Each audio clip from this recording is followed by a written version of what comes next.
We are excited that you're interested in participating in one of Georgia 4-H's biggest events of the year, Project Achievement. Each year, thousands of youth from 4th grade all the way through 12th grade from across the state of Georgia participate in this fun competition. I bet you're wondering, what exactly is Project Achievement? Well, Project Achievement is a competition where youth get to choose a project area of interest, research a topic, then write and present an oral presentation to others. In Putnam County, for our 4th through 6th grade youth, Project Achievement starts with a county-level competition in December in your classroom. Youth are invited to advance on to the district competition called District Project Achievement. District. What exactly does that mean? Well, Georgia 4-H is divided into 4 districts: Northwest, Northeast, Southwest, and Southeast. Can you guess what district Putnam County is in? You're right, we're in Northeast District. At the District Project Achievement competition, youth will compete against other kids from counties in your district. Let's learn together about how to create an award-winning DPA project.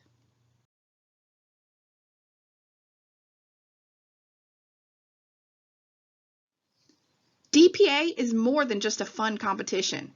It helps youth build skills that will last a lifetime.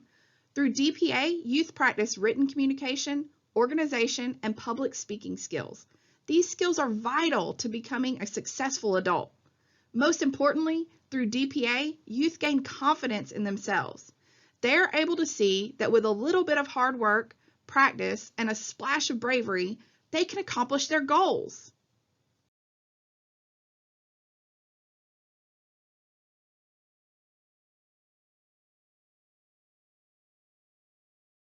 I know. You still may be thinking, I have to do what? Well, today you'll learn that participating in DPA really is as easy as 1, 2, 3.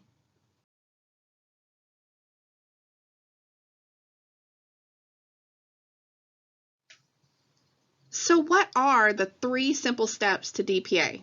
Well, your first step is to make sure your speech has all of the important parts, such as an introduction, 3 to 4 main points or body paragraphs, and a conclusion.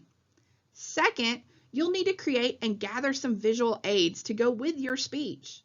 And third, and most importantly, practice, practice, practice.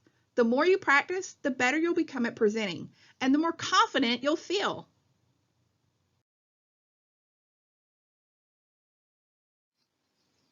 Let's start with step 1, the speech. Speeches should be 3 to 5 minutes long, but no longer than 6 minutes. The great part is, we don't expect you to memorize all of that. It's absolutely okay to use note cards. An important tip is to make sure that your note cards are numbered so you can keep them in the correct order. Your speech should have 3 parts: an introduction, a body, and a conclusion. Let's explore the parts of a speech a little more in depth.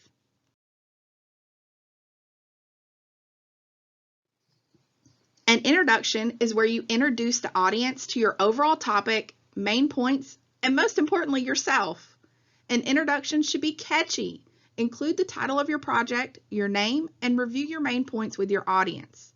A helpful tip is to avoid starting with your name at the very beginning. Lots of people do this, and you want your presentation to stand out. A hook is a great way to start off your speech. Hooks are a way to grab the audience's attention.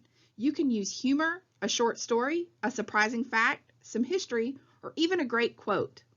Remember, introductions are like upside-down triangles.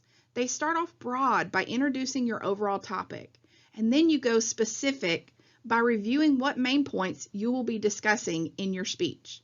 This will allow for a smooth transition into the body of your speech.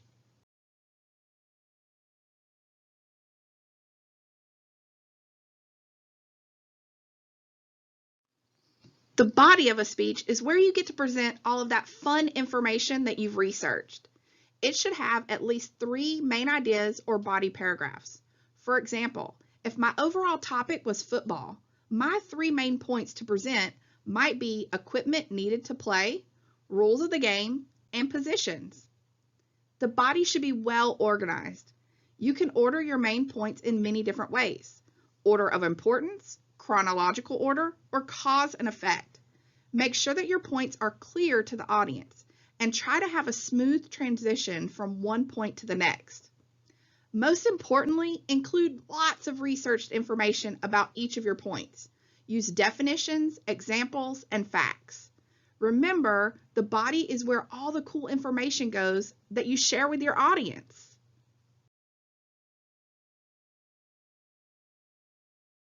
The last part of our speech is a conclusion. Not having a conclusion would be like eating a hamburger without the bottom bun. A little awkward. A conclusion is where you summarize what you just talked about for your audience. A conclusion is like a triangle. It starts off very specific, where you review the main points that you just discussed, and then it moves broad, where you talk again about your overall topic. The conclusion is the last thing the audience remembers. So review your main points and then leave them with something to think about. Avoid poor or overdone conclusions like, "Are there any questions?" Instead, make your final statement important. Provide a strong fact. Challenge your audience to use the information given or to learn more. Use a quote, tell a short story with a lesson, or even crack a joke. Don't forget to end your speech looking directly at your judges with a thank you and a bright smile.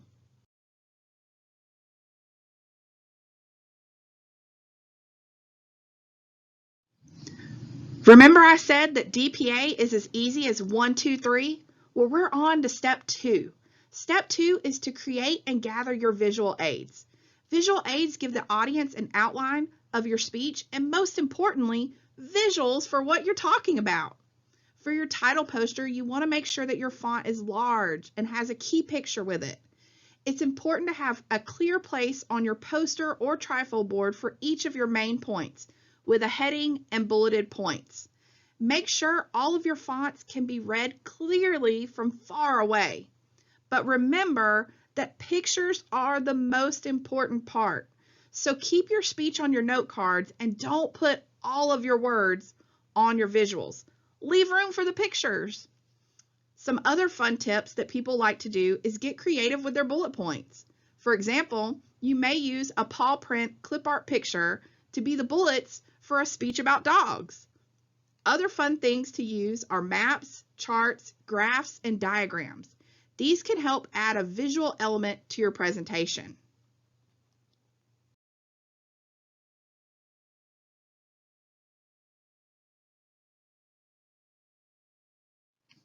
Before we move on to step 3, we have a few more helpful hints that will make your visuals pop. Remember to have your poster information in the same order as your speech. This makes it easy for the audience to follow along. A fun addition is to print your words and glue them to colored paper to create a backing for your words that is different from your poster board. You can see an example in the picture provided. You can see how those colors really make the words and the pictures pop. Use thick poster board or glue 2 posters together to prevent the posters from bending while on the easel. When switching your posters from one to another, move the posters from back to front. This prevents posters from being knocked down. You can utilize a table with props. And don't forget one of the best 4-H tricks around, rubber cement. It's the best glue for your posters. It's a friend to all 4-H projects. We also have a few computer tips that can help you when printing things for your visuals. When printing and using a computer, try printing using the landscape orientation. This allows for bigger words to be printed. Also, change your paper to legal sized. Don't forget, you can manually enter font sizes, so you can have a font bigger than 72 point. Some title fonts may be as big as 150 to 200 points. At the 4-H office, we have computers, printers, and some supplies that can help you with your project at no cost. Feel free to contact us if you need help with your visuals. Finally, step 3 is to practice, practice, practice. Remember, the more you practice, the more confident you'll feel. Remember that DPA is a family project. Have your parents help you write your speech, listen to your speech, and help you with your visuals. So now you're an expert at DPA. You have all of the knowledge you need to be successful. And see, it really is as easy as 1, 2, 3. Remember to have a well-written speech with all of the parts, great visuals that pop, and most importantly, practice, practice, practice. Don't forget these important deadlines so you don't miss out on an exciting experience of DPA. You got this. See you there.